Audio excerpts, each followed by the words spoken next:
Nothing's gonna change my life for you. You ought to know by now how much I love you.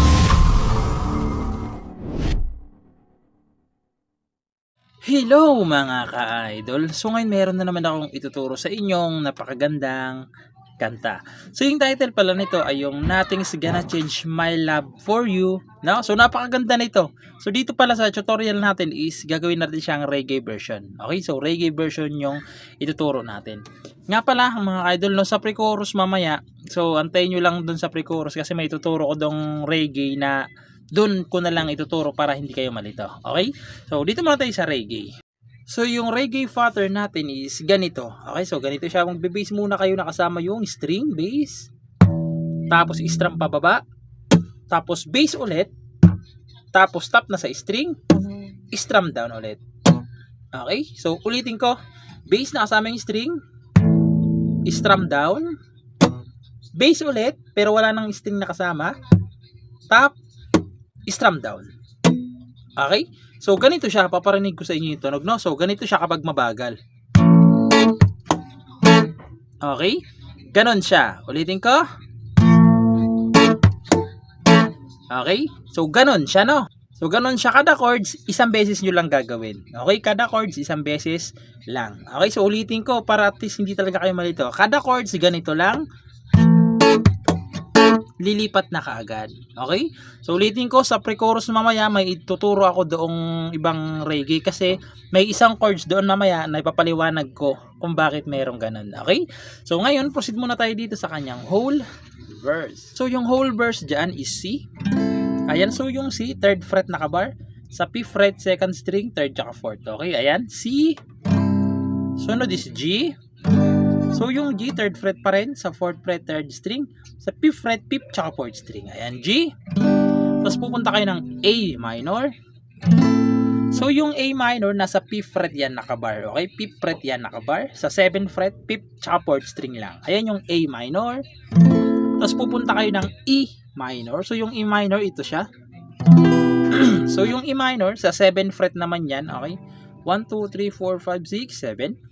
7th fret nakabar. Sa 8 ay 2nd string. Sa 9, 5th, 5th tuloy. 4th tsaka 3rd. Okay, ayan yung E minor.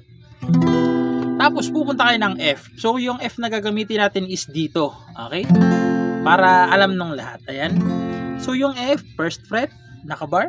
Sa 2nd ay 3rd string. Sa 3rd fret, 5th tsaka 4th string lang. Okay, ayan, F. Tapos babalik lang kayo ng C. Tapos D minor. So yung D minor pala, nasa 5th fret yan. Sa 6th fret, 2nd string. Sa 7th fret, 4th tsaka 3rd. Okay, 4th tsaka 3rd. Ayan, D minor. Tapos G. Okay? Yung lahat ng chords na yan, dalawang beses yung gagawin. Okay? Dalawang beses. So sasampulan ko para mas maintindihan nyo kung paano siya tugtugin. No? Pero isang beses lang natin siyang kakantahan para hindi tayo makapiright. No? So ganito siya. So, ganito siya na.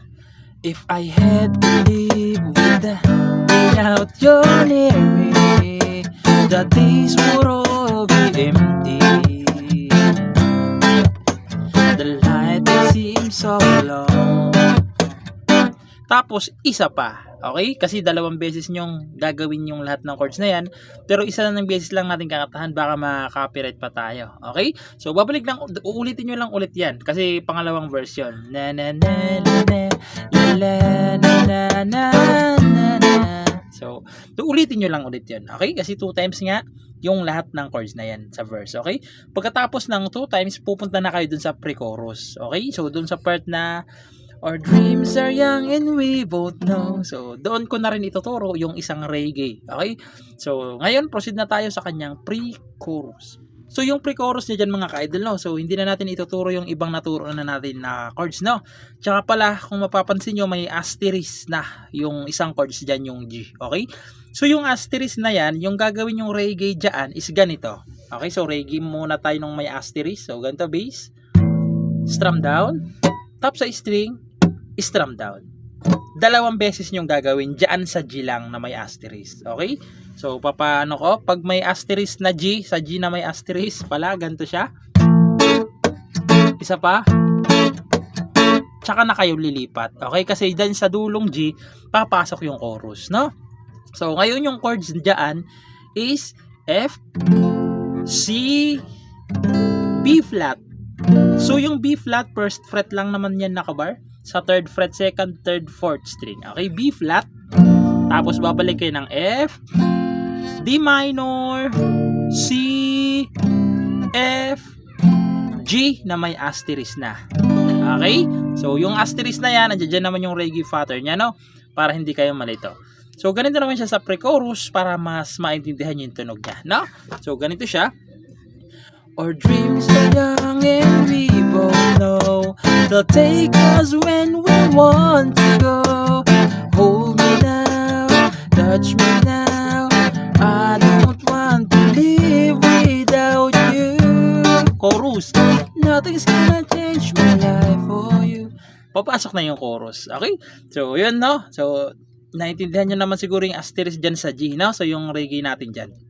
So, dyan lang sa may asterisk, no? Kasi sa chorus, wala na yan, no? So, ngayon, proceed na tayo dito sa kanyang chorus.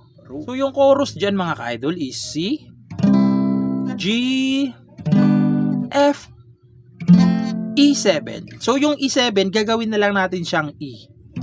Okay, nasa 7 fret yan, nakabar. 7 fret, ibabar nyo sa 8, 9, sa 9th fret, 2nd string, 3rd, tsaka 4th. Okay, E.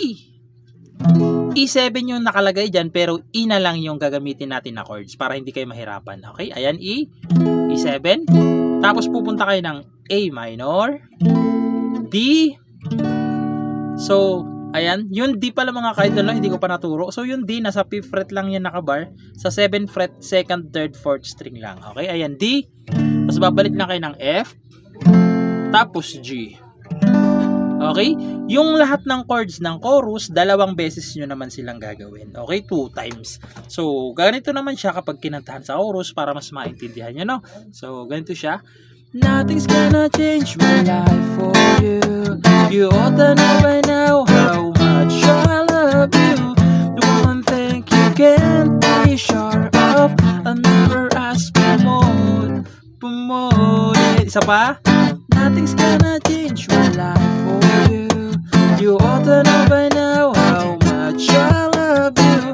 The world may change my whole life through, but nothing's gonna change my life for you.